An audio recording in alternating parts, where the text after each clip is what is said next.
So a disclaimer before I get started this morning. I am not a medical professional, and I do not play one on television.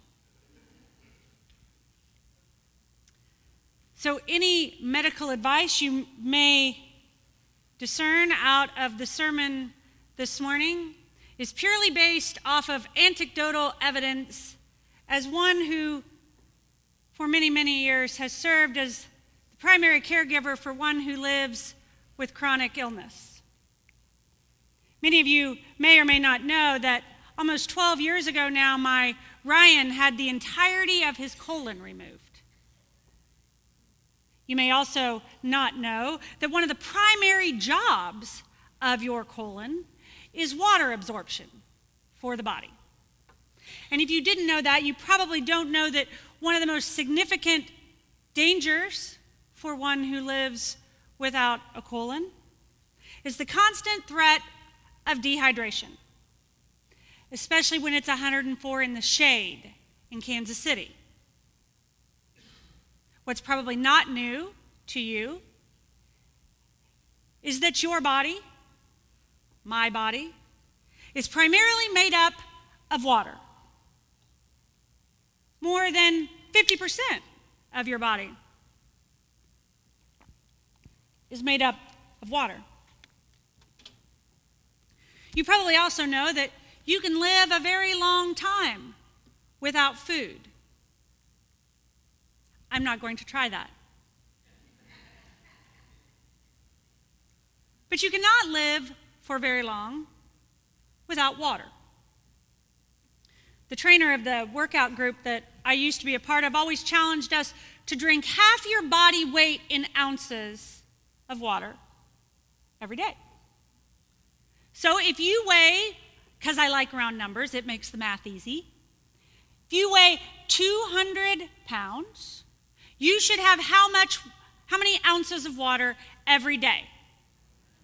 See, easy math.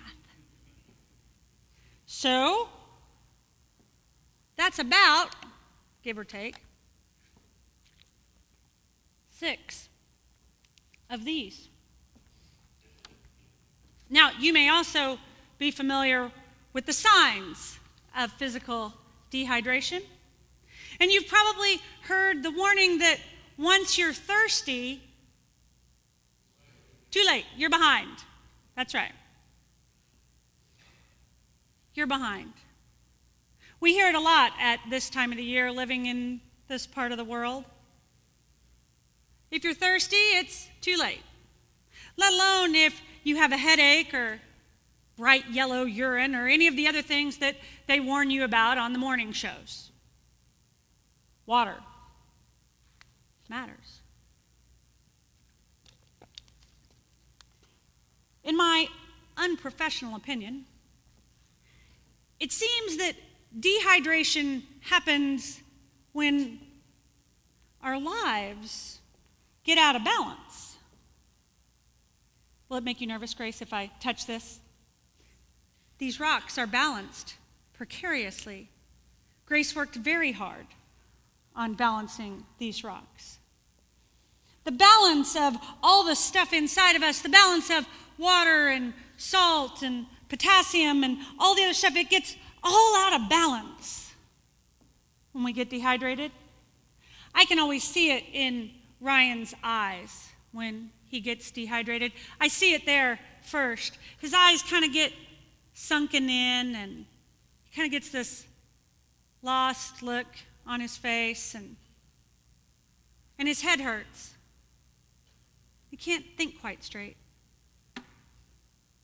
And several years ago, I asked him about, I know you feel lethargic, but what does it really feel like when you're good and dehydrated? And he says, well, it's spacey. I feel spacey. And like I have a real lack of focus. And I was thinking about that this week as I was reading this scripture from the 63rd Psalm. I was thinking, so if our bodies can get dehydrated, And if we really believe, as I do, in this whole mind, body, spirit thing, then couldn't it be that our spirits can get dehydrated as well? That's what I hear the writer of this psalm saying. "Oh God, you are my God. I seek you. My soul thirsts for you. My flesh faints for you, as in a dry and weary land where there is no water." Only succulents. I hear the writer of the psalm saying he's spiritually dehydrated. He's all out of balance. He's been spending too much time at the office, and then he comes home and he turns on the nightly news, and it's overwhelming, and that news can be addicting, you know. It's a little addictive. You never know what's going to be on. Anytime you turn it on, it's something new. And 12 boys in a cave, 4 got out this morning.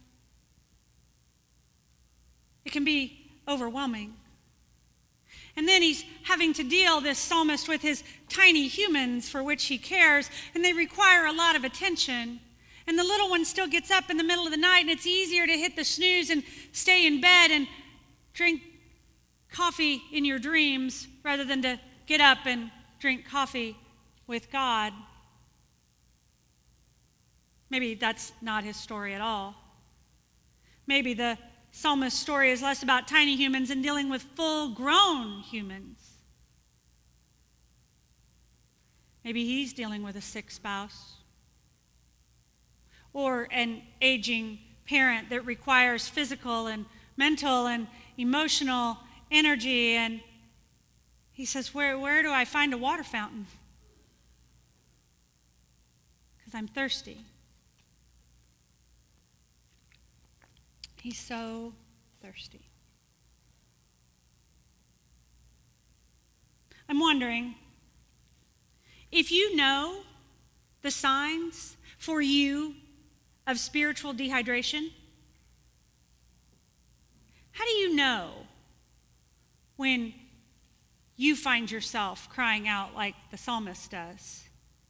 Because, of course, just like with water, by the time you actually see the signs of your spirit being dehydrated, it's too late. A few weeks ago, I was in a situation with a bunch of people. And something was said, and I kind of snapped, like verbally, you know. I was short with the person, with the people in the room. And instantly, I heard myself, and I kind of went, where'd that come from? And I got home, and that evening was telling my Ryan about how I couldn't believe that I'd acted that way. He listened like he does. And then he said, "Did you sit this morning? Did you do your sit this morning?"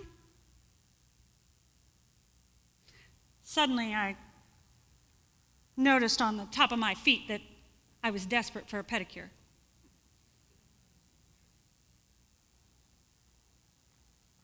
And then he said, "You been to yoga this week?" And then I realized that the left foot needed a pedicure worse than the right one.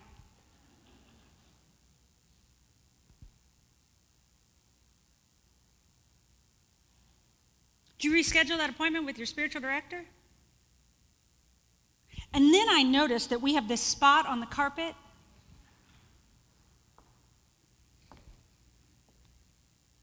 Yeah. And then he said, "You know, today is Tuesday, and, you know, Friday is your day off, and you worked on Friday, and I think you did a funeral on Saturday, and you preached twice on Sunday.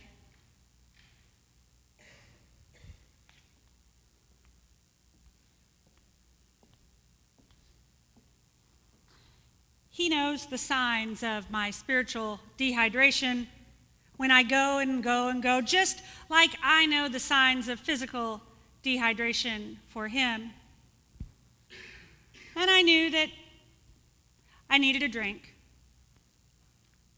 and not the one in a tall glass with lots of ice and a lime. Not that one, although that one helps.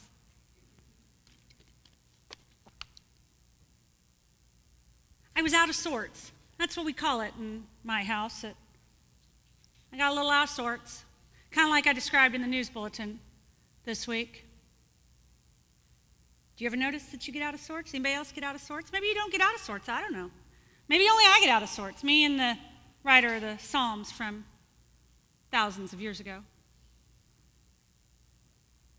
There's this little meme that's been running around on Facebook and other social media platforms, and I've kind of latched myself onto it. You have permission to rest. You are not responsible for fixing everything.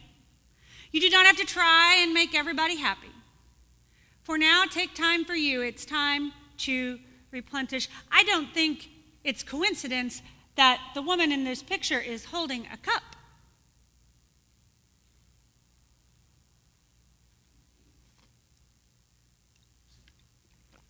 Thirsty?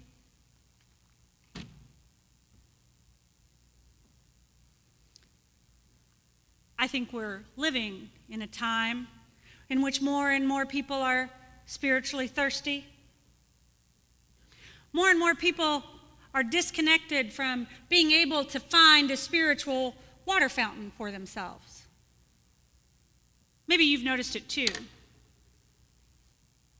People snapping at each other. People with headaches. People giving other people headaches because they're snappy with one another. Vision that's not clear and sharp, but unfocused, and people who in normal situations don't generally snap at others, and people would never act that way. Thirsty. I don't know what exactly to attribute it to. I think we could attribute it to lots of things. Maybe you can attribute it to the rise of spiritual but not religious. Because I think that one of the wells from which we draw is being in community with one another. Maybe we could attribute it to the fact that we don't know the scripture stories very well that ground us to something deeper. We've never done the ancient spiritual practices that have sustained the souls of our foreparents for generations. Maybe it is that church is a scary word for people or off-putting for people. And so people out there, where do they go to find a cool drink of water in a world that runs us dry? It's not just the temperature that's hot these days.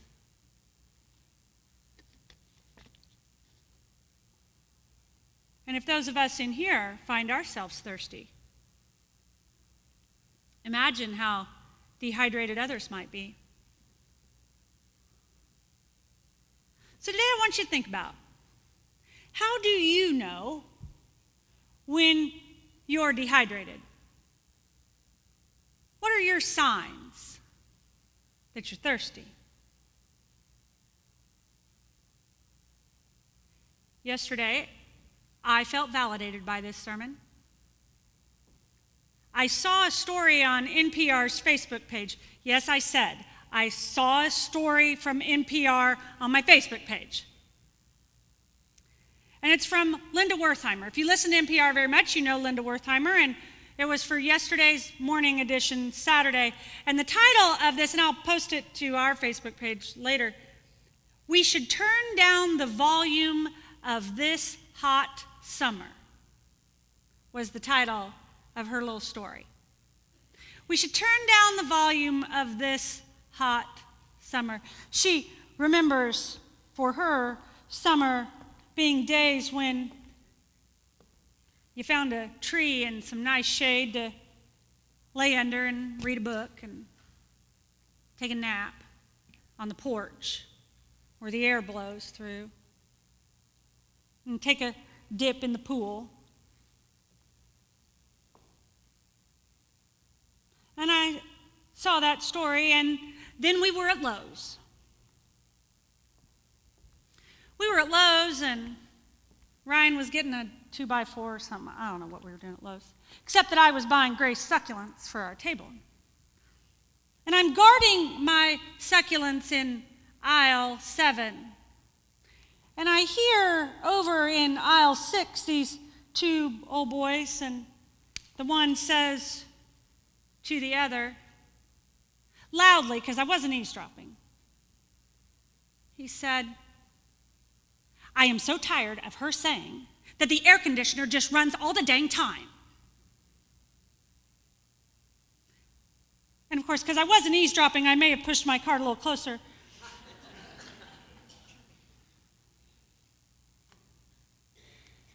"It's so hot in the house.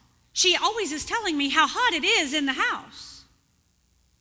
And I just tell her, well, if she'd closed the blinds on the west side, then all the afternoon sun wouldn't come barreling through and heating up the living room and causing the air conditioner to run all the time, and it wouldn't be so hot in the house.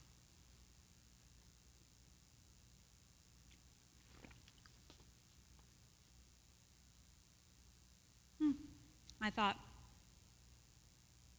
as I stood guarding my succulents, I preach. I preach. Sun is hot, and if you pull the shades, then the room doesn't get so hot and keeps a little cooler, and air conditioner doesn't run so much. And I don't have to make as much iced tea. I don't know what they were doing over in aisle 7, but he just wanted to pull the shades. And that's kind of what I want us to do here in this month of July with this worship series. Kind of pull the shades a little. You know, we don't even have windows in this place. We got Labyrinth, though. I want us to kind of pull the shades a little. Why won't she just pull the shades? Why is it so hard to keep them closed so the heat doesn't get all in? Or as Linda Wertheimer says, sometimes you just got to turn it off, the news, when it's addictive and it's hot. And you got to get out of the sun and go sit in the shade and cool off. There's a poem, prayer, on the front of your news bulletin with the labyrinth that kind of helps us try to balance that heat of the summer with the cool. You've noticed, as Suzanne pointed out to the kids, we've stripped down the chancel. Very simple, very focused. Right here.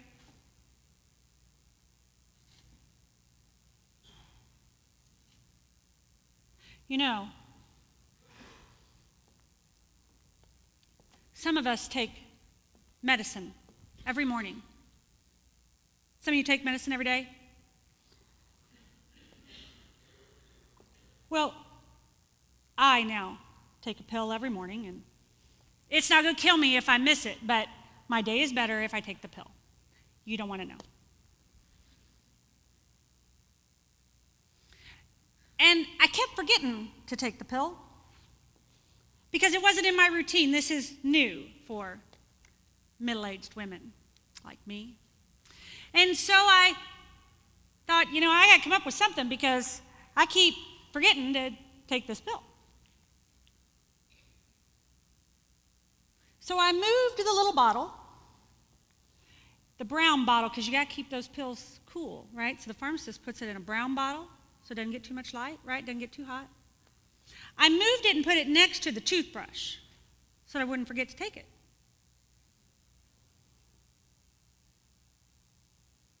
Because it's important to take it every day.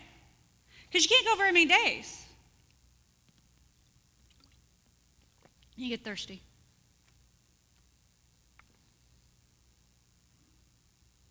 It would seem that we can't just do Sunday morning, that we need a little more to fill up our souls. Our souls are sort of like our bodies. You really shouldn't go very many days without having something to drink.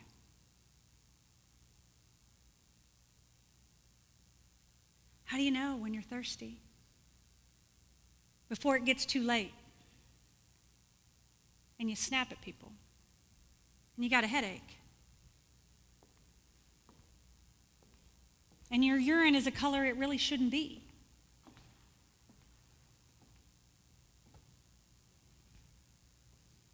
Well, you got some tools. And over the next few weeks, we're going to give you a few more tools. You've got the labyrinth on the front of your news bulletin, and you can trace that with your finger. You can take a little pen, and, we can print more. You can print your own. Grace, who's down here, we had this labyrinth, and we borrowed one, and it didn't fit on the chancel, and, well, this happened yesterday. So, if you need to come and cool off and recenter, it'll be here all month. At least, it's ours, so,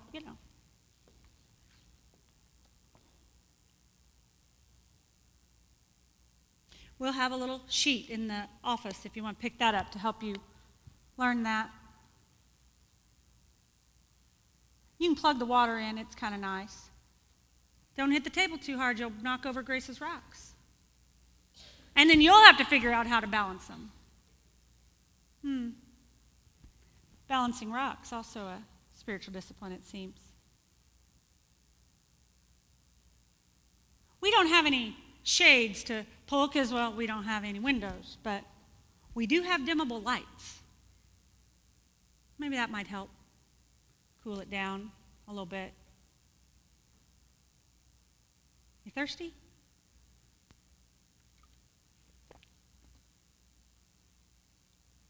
Well, mine's almost gone.